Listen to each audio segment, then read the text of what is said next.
ఇదిగో సక్కుబాయ్, మీ శ్రీవారి ముచ్చట్లు మాకు చెప్తే విని తరిస్తాం. ఆయన చూడ్డానికి అందంగా ఉంటారు. నీతో నవ్వుతూ మాట్లాడతారా లేక చిటపట్లాడతారా?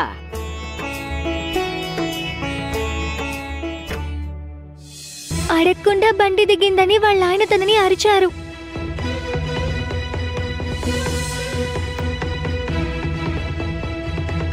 నమస్కారం అండి.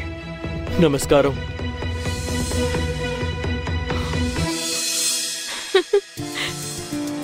అరే సకు, ఏం చేస్తున్నావు నువ్వు?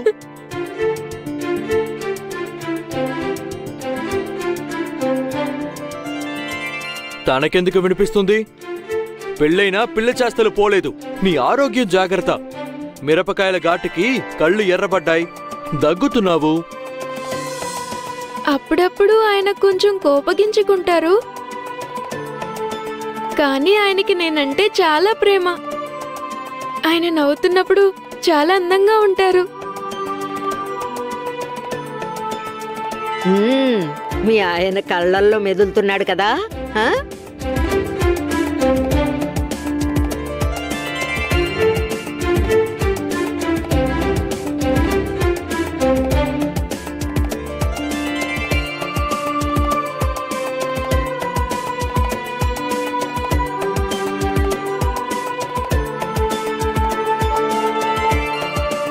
అరే ఏంటి పిల్ల, నన్ను చూసి కూడా చూడనట్టు ఒడిలో పడుకోనుంది. తనకసలు మతుందా లేదా? ఎందుకిలా ప్రవర్తిస్తోంది?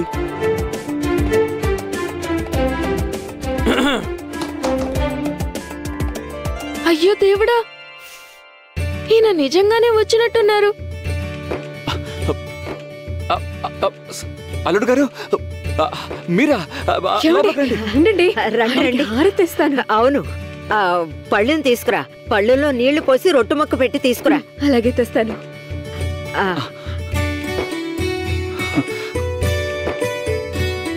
క్షమించండి, మాకు మీరు వస్తున్న విషయం నిజంగా తెలీదు. తెలిస్తే ఏర్పాట్లు చేసేవాళ్ళం. కానీ మీరు వచ్చినందుకు మా అందరికీ చాలా సంతోషంగా ఉంది. అవునండి, ఇందాకే మనవరాలు వచ్చింది, ఇప్పుడు మనవడు వచ్చాడు. ఈవేళ మా ఇంట్లో పండగలన్నీ ఒకేసారి వచ్చినట్టున్నాయి. నిజంగానే ఈయన నవ్వుతుంటే చాలా అందంగా ఉన్నారు. ఉమా, త్వరగా తీసుకురా. వస్తున్నా, వెళ్ళు.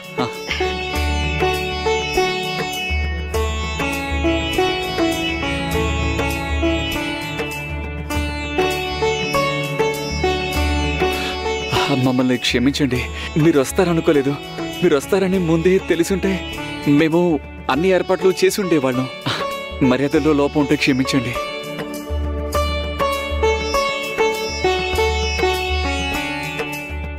వీళ్ళు నాకు మనస్ఫూర్తిగా స్వాగతం పలుకుతున్నారు.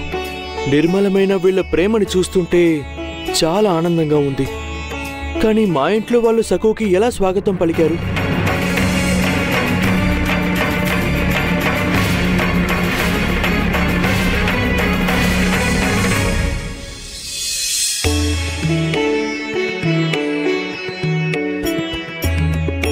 సకుని మా అమ్మ అనరాని మాటలు అంది. పాపం సకు. కానీ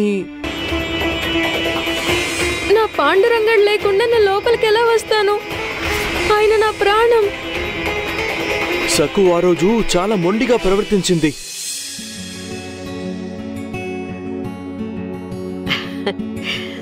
సౌభాగ్యవతి సక్కుబాయ్, మీ శ్రీవారు వచ్చారు. తప్పదు, చీర కట్టుకోవాల్సిందే. మొండికేయకూడదు, సరేనా? రండి, లోపలికి రండి. అరే రండి అల్లుడు గారు, అలా కూర్చోండి. నేను ఇప్పుడే వస్తాను. కూర్చోండి.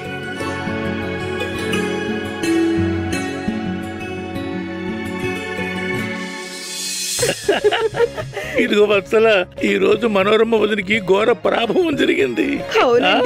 మనం కనబడితే చాలు ఆవిడ పులిలా గాంటిస్తుంది కదా. ఈ రోజు బాబా ముందు పిల్లిలా మారిపోయింది. ఊరుకోండి. గడగడ వణికిపోయింది. ఆవిడేం చేసింది? వంగి వంగి దండాలు పెట్టింది. ఆ దృశ్యం చూసి మురిసిపోయాను. నువ్వు చూస్తుండే వత్సా, కొన్ని రోజుల పాటు ఆవిడ మన మీద అరవదు. లేదండి, మనకంత అదృష్టం ఉందా? ఏయ్, ఎందుకలా అంటున్నావే? ఎవరి గురించి మాట్లాడుతున్నారు? వదినా, వంటగదిలో నా గురించి మాట్లాడుకునేటప్పుడు రహస్యంగా మాట్లాడుకోండి. చాలా అసహ్యం వేస్తోంది. మొన్న కూడా మీరిద్దరూ నా గురించి మాట్లాడుకుంటున్నప్పుడు మీ మీద లోటా విసిరింది నేనే.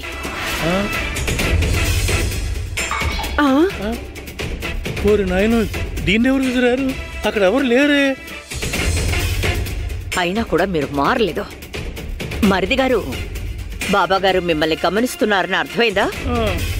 మీరు జోదం ఆడడానికి వెళ్తే ఆయనకి తెలిసిపోతుంది. ఆయనకి దివ్య దృష్టి ఉంది. జోదం మానేయండి.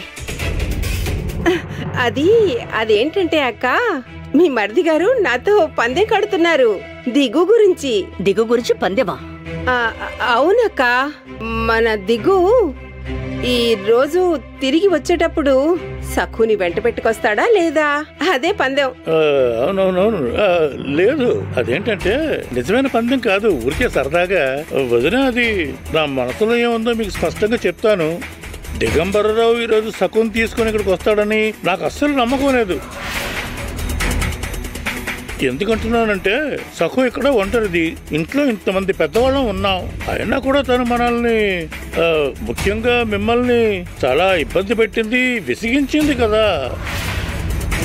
అక్కడ వాళ్ళ పుట్టింట్లో తనకి అండగా 3 మనుషులు ఉన్నారు, సొంత వాళ్ళు. పాపం మన దిగు అక్కడ ఒంటరివాడు.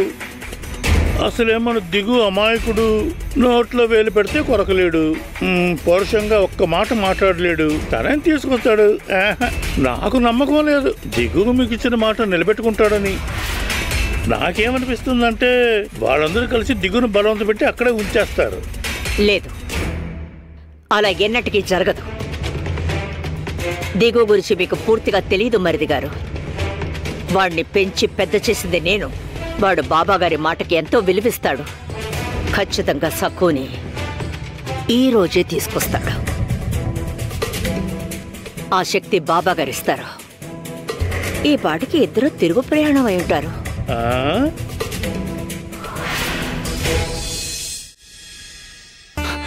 అల్లుడు గారు, మాకు కాళ్ళు చేతులు ఆడడం లేదు. నిజం చెప్పాలంటే మీరు వచ్చినందుకు మాకు చాలా సంతోషంగా ఉంది. మాటల్లో చెప్పలేనంత సంతోషంగా ఉంది. మీకు అతిథి సత్కారాలు చేసే భాగ్యం మాకు కల్పించారు. చాలా సంతోషం అల్లుడు గారు. అది విషయం ఏంటంటే, నేను చెప్పేది జాగ్రత్తగా వినండి. అంటే నేనిప్పుడు ఇక్కడ ఉండడానికి రాలేదండి.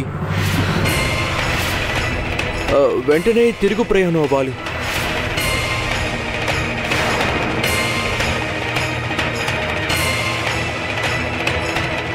అదేంటండి?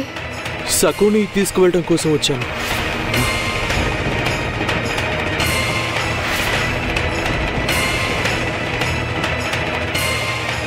అది అవునండి, నేను సఖుని తీసుకువెళ్ళడానికే వచ్చాను. నేను వెంటనే బయలుదేరాలనుకుంటున్నాను. సాయంత్రానికల్లా ఇంట్లో ఉండాలంటే మేము వెంటనే బయలుదేరక తప్పదు.